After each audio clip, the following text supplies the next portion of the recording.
use humor as a tool? Oh, okay, cool, very good. So, and what kind of humor do you use? Sarcasm. Blue. Self-deprecation. Oh, okay. And you, when you say humor, how does it come across, or how do you use it? Usually inside jokes. Side jokes? Inside jokes. Inside That jokes. we- Oh, okay. Hyperbolizing tension. Okay. Hyperbolizing tension. Yeah. Okay. So it takes something that's Gotta Google that. that's chewing at everybody and blow it up in Make a it- cartoon-like, Okay. so you can. Fantastic. You do voice impersonations too on memory. Yeah, I do. Good, good. Well, very, very good. Yeah, you do. You've never done me that I know of, I see how I'm doing. but I could have been out with Terry. How are you two? Terrible. There it is. Wow. So it is very, very important, and you all need to figure out how to incorporate it in as part of your managing style or your toolkit. I had one of the sales managers in the U.S., and he top one of the top units in the company, and there were 40 branches, and he must have won the award for top performance about 5 times in a row. But one of his things was he had a routine of bad jokes. So you didn't have to be a comic, but he made everybody focus on producing on his team on a rotating basis bad jokes. So he'd tell jokes like, what did the fish say when it swam into a wall? Damn. What was that other one? What did the termite say when he walked into the bar? Damn.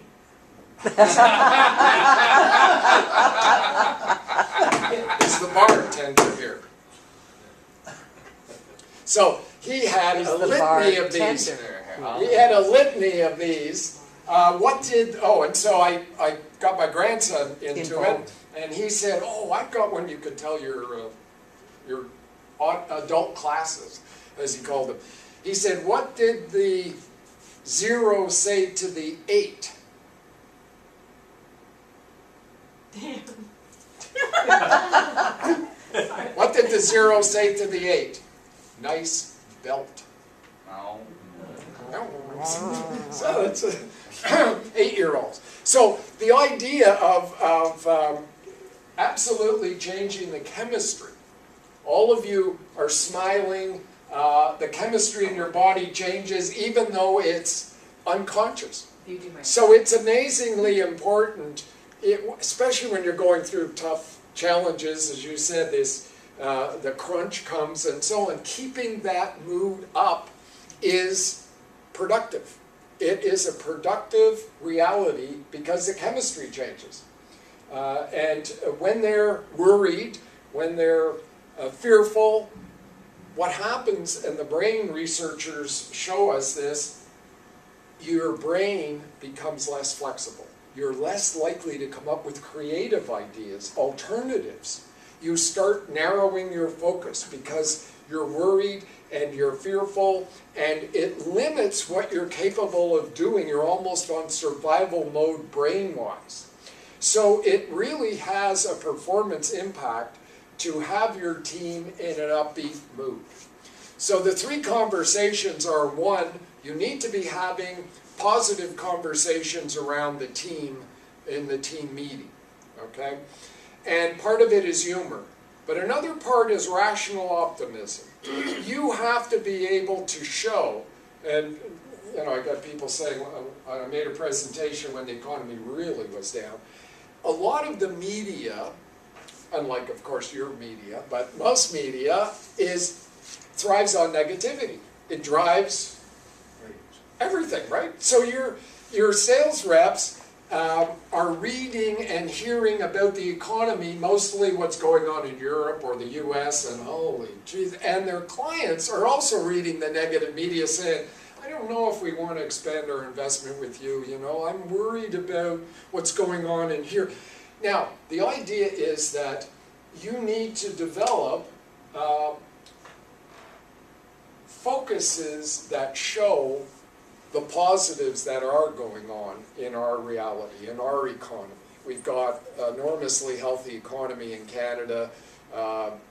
You can focus on there's 5 F's. We supply fuel for the world, we supply food for the world, we've got a financial system that's the world's envy, etc., etc. You can get headlines from various sources, and you can start stacking the positives to counteract the negatives.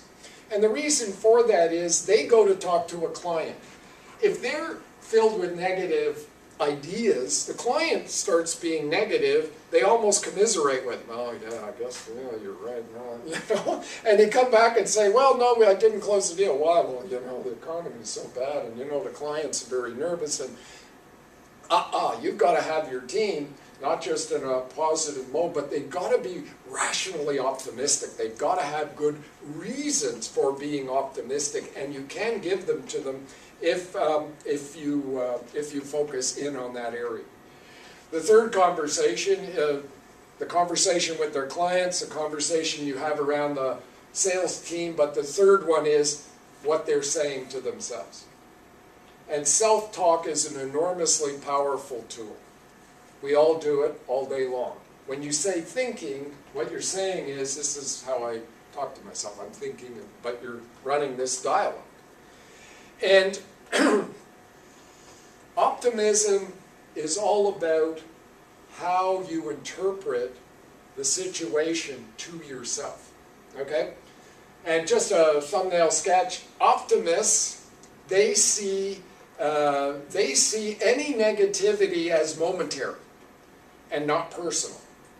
Okay, so they go in, meet a client, the client doesn't buy. The client doesn't come through in the way that was anticipated. Well, they would say, that's the client's problem. You know, like they weren't up to the decision. A pessimist will say, oh, shoot, it's me. I'm not, you know, good sales rep. I really didn't get that at all. And they start beating themselves up. So if you could visualize, a pessimist has a critic, very large critic, in their head all the time. Optimists, much more likely to have a coach. And so the idea in helping people move from pessimism more down the continuum to optimism is to try to get them to fire that critic who is constantly chirping and hire the coach. So when you get up in the morning, you've got a choice. You look in the mirror and you go, oh my God, look at that. I mean, you know, you could say that. Or you could say, who loves you, baby? And let's get going. The day's going to be on, we're on fire. Let's go. So that is, so that is the difference between part of it and helping any pessimists you have, getting rid of that critic and getting that coach on. And we can go into more of that, but I ran this program for this group of red reps in the US, and that was the goal. We were moving them along the optimism role. They were in the red zone because their sales were down, or they hadn't sold any that week. I forget what the rules were in that company, but they put them in the red rep program, and we had 2 telephone calls a week. And and what I did was I developed a program with them where they gave me the weekly video replay of what positives happened to them, what they were able to accomplish. Even if they didn't make their quota, they did move things along, and they started talking to themselves more optimistically about what their efforts were.